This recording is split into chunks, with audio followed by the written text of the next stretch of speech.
Amis, j'espère que vous allez très bien, toujours dans la même continuité, n'est-ce pas, de notre enseignement sur le droit du travail. Nous commençons, j'allais dire, par le début. Alors, hier, nous avons parlé, n'est-ce pas, des caractères du droit du travail. Nous avons parlé, n'est-ce pas, des sources du droit du travail. Aujourd'hui, nous allons parler du domaine du droit du travail, c'est-à-dire les domaines, n'est-ce pas, que peut régir, n'est-ce pas, le droit du travail.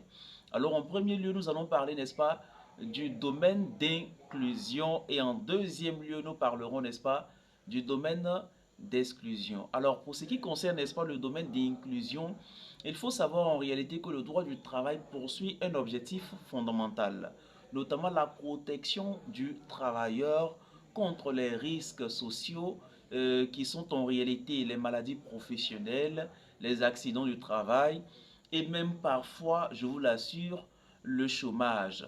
Alors le droit du travail va réglementer les rapports de travail subordonnés entre un employeur et son salarié.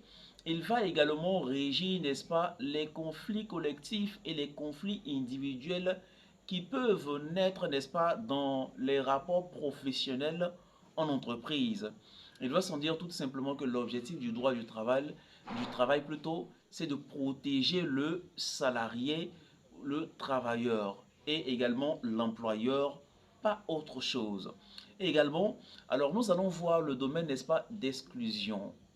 Qu'est-ce qu'on doit entendre en réalité par le domaine d'exclusion? Vous voyez, il y a certains domaines que le droit du travail ne peut pas régir. Et il y a certaines matières que le droit du travail ne prend pas en compte. Vous voyez, il y a ce qu'on appelle les travailleurs libéraux, des personnes qui travaillent sur leur propre compte, qui ne sont pas assujettis, n'est-ce pas, au droit du travail. On va citer l'exemple des avocats, des médecins qui travaillent ou qui sont installés à leur propre compte, le cas, n'est-ce pas, des commerçants, le cas des artisans et le cas, n'est-ce pas, des architectes, de toutes ces personnes-là qui exercent une activité libérale, alors ils ne sont pas régis par le droit du travail. Également, mes chers amis, j'oubliais, alors les personnes qui sont, ou j'allais dire les fonctionnaires qui sont assujettis au droit de la fonction publique, échappent, n'est-ce pas, au contrôle du code du travail. Ils sont régis, n'est-ce pas, par leurs droits. Alors, c'était une petite vidéo. Demain, nous allons poursuivre encore notre enseignement. Merci de prendre soin de vous. On est ensemble.